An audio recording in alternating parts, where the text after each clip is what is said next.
தங்க வகையில் குறைஞ்சபட்சம் ஒரு 5-6 மாதமாக வந்து வெயிலின் தாக்கம் அதிகமாக இருந்தது. மழை வருமானு மக்கள் எதிர்பார்க்கக்கூடிய அளவுக்கு தாக்கம் மக்களை பாதிச்சு.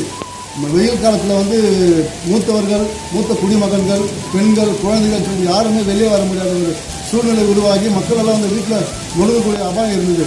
ஆனால் இப்போ வந்து நேற்று மழை வர மாதிரி ஒரு தோற்றம் இருந்தது. ஆனால் எதிர்பார்த்த அளவுக்கு மழை வரல. ஆனால் இன்றைக்கி பாருங்கள், நீங்கள் தங்கவேல் முழுவதும் பலத்த மழை, மக்கள் எதிர்பார்த்த மழை கிடைச்சிருக்கிறதுனால மக்களுக்கெல்லாம் ஒரு மகிழ்ச்சி.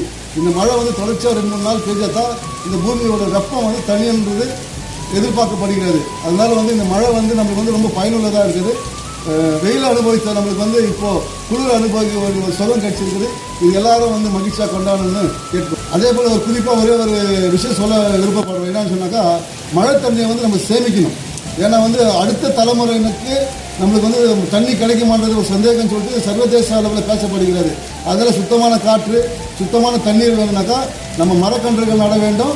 இது மாதிரி மழை தண்ணியை சேமித்து நம்ம வைக்கணும். மழை தண்ணி சேமிக்கிறதுக்காக வீட்டில் வந்து ஒரு தொட்டி மாதிரி கட்டி வீட்டிலேருந்து மேலே வீட்டு கூரையிலேருந்து கீழே உள்ள தண்ணியை வந்து பழுப்பு மூலியமாக ஒரு தட்டில் சேர்த்து வச்சு போனால் தண்ணி நம்ம வந்து அந்த தண்ணி வேறு எதுனா பயன்படுத்த முடியும். அது எல்லாரும் செய்யுங்கிற ஒரு நம்பிக்கை இருக்குது. நிச்சயமாக எல்லாம் செய்யணும்.